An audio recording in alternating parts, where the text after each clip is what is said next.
बिस्मिल्लाहिर्रहमानिर्रहीम। अस्सलाम वालेकुम। मैं हूं बुशरा सिद्दीकी और आप देख रहे हैं मेरा यूट्यूब और फेसबुक चैनल।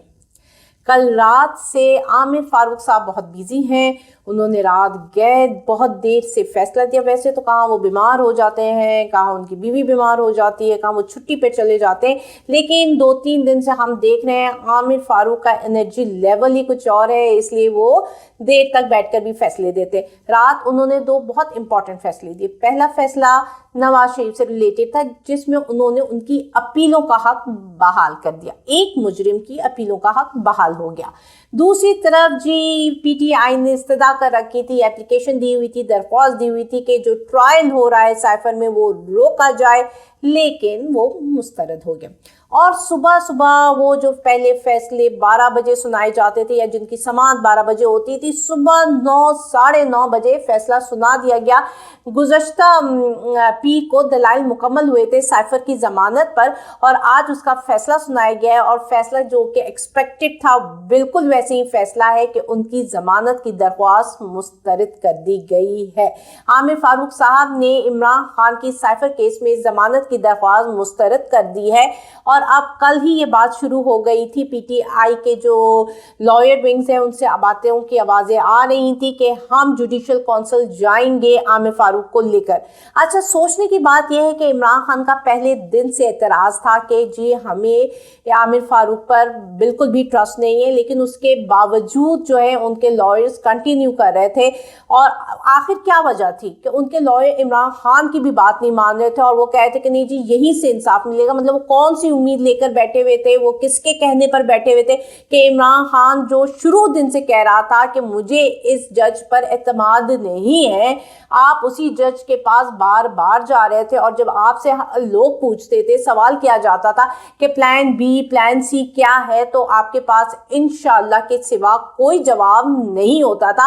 आज आपके सारे इंशाअल्लाह निकल चुके।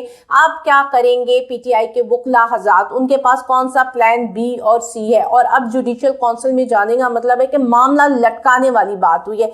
दूसरी तरफ जी सस्ता फौरी इंसाफ मुहैया होता है सिर्फ शरीफों को, जो कि मैं आपको पहले ही बता चुकी हूँ कि अगर आपको सस्ता और फौरी इंसाफ चाहिए तो आपका ताल्लुक शरीफों में से ज़रूर होना चाहिए। जैसे ही उनको पहले जिस दिन आए उस दिन उनकी बायोमेट्रिक भी हो गई, उनको ज़मानत भी मिल गई। और 2 दिन बाद क्या, फिर जो उनको 2 दिन की ज़मानत मिली थी, फिर वो 26 को पेश हुए, उस दिन भी धड़ाधड़ जी फैसले हो गए और रात को उनके अपीलों का हक भी बहाल हो गया। एक मुजरिम को जमानत भी मिल जाती है, अपीलों का हक भी बहाल हो जाता है। अब फैसले भी कल अदम हो जाएंगे। और दूसरा जो कि अभी मुल्जिम है, जिसकी अभी ट्रायल चल रही है और अभी कुछ भी साबित नहीं हुआ है उस पर, और अगर आप फैक्ट्स एंड फिगर्स देखें केसेस के तो ये बड़े वकला हज़रात भी कह रहे हैं ये सारे बोगस केसेस हैं। चाहे वो खोसा साहब हो, जो एतजाज़ साहब हो, वो इमरान खान के मतलब पार्टी के नहीं है, वो पीपल्स पार्टी के, लेकिन फिर भी इस तरह की जितने मंझे हुए वकील भी हैं जिनका शायद इमरान खान की पार्टी से कोई ताल्लुक भी नहीं है, वो भी ये कहते हैं कि ये सारे केसेस बोगस हैं, इनमें कोई मवाद नहीं है, इनमें कोई भी ऐसा मटीरियल नहीं है जिससे कन्विक्ट किया जा सके इमरान खान को। लेकिन उसके बावजूद भी जमानत भी नहीं हो रही और सारे फैसले खिलाफ आते हैं, या फिर फैसले महफूज होकर सिर्फ लटकाने का, ये जिसे कहते हैं ना कि मैक्सिमम टाइम इमरान खान को जेल में रखा जाए। यहाँ पे एक सवाल नवाज शरीफ साहब से। नवाज शरीफ साहब, आप अपने आप को मंझे हुए सियासतदान कहते हैं, आपका 40 साल का सियासत का तजुर्बा है, तो मतलब ये क्या ऐसा तजुर्बा कि जो खाली मैदान में जंग लड़ना चाहता हो? अगर सियासतदान होता है जिसको इतना तजुर्बा होता है तो जितने भी मुखालफिन हो वो कहता है लाओ मुखालफिन मैं लड़ूंगा। लेकिन आप वो तजुर्बाकार सियासतदान हैं जो खाली बैटल फील्ड में मतलब खाली मैदान में जंग लड़ना चाहते हैं।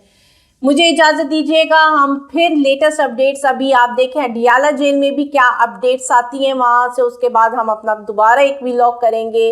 तब तक के लिए जी मुझे इजाज़त दीजिए और पढ़ते रहिए इन्ना लिल्लाहि व इन्ना इलैहि राजिऊन। अल्लाह हाफिज़।